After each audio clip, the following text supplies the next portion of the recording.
हम जानेंगे कि टर्म नेशनलिज्म का मतलब क्या होता है। इस नेशनलिज्म टर्म को बहुत लोग मिसयूज करते हैं।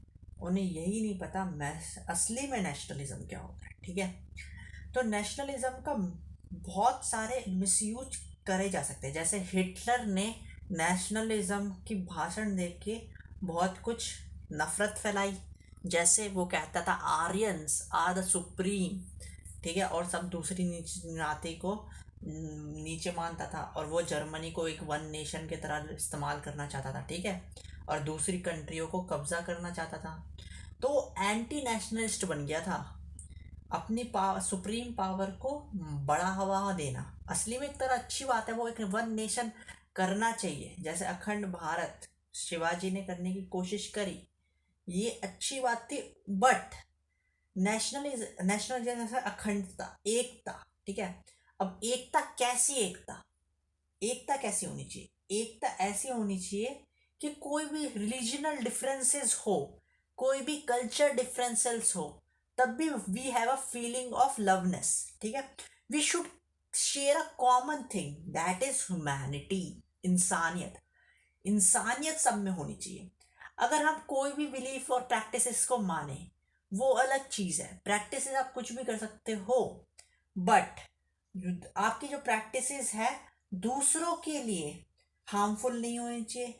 दूसरे उसे बुरा ना माने, कभी कभी हो जाता है, बट दूसरे भी समझे कि रीजन क्या है। ठीक है, ये सभी होता है। तो ये religion, common share, common language share करना। जैसे इंडिया में अभी हिंदी दिवस बना था, ये भी एक नेशनलिज्म है कि हिंदी को प्रमोट करना चाहिए। ये बहुत अच्छी बात है।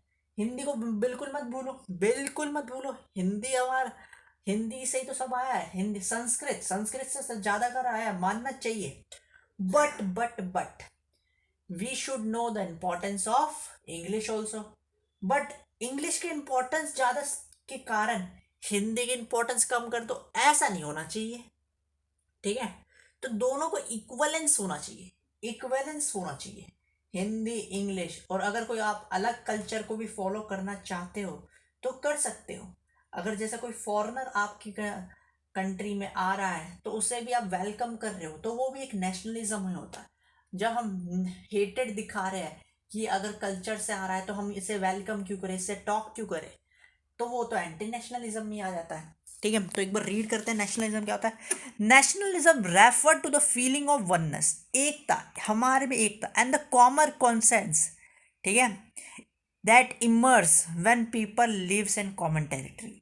जैसे कॉमन टेरिटरी में रहता है, इंडिया में रहना। ठीक है, तो इंडियन नेशनलिज्म, दूसरी कंट्री से अगर दुश्मन आए तो उसे बचाना। बट ऐसा भी नहीं होना चाहिए कि दूसरी कंट्री के लोगों को हम मारने लगे। ठीक है, दैट इज एंटी नेशनलिज्म।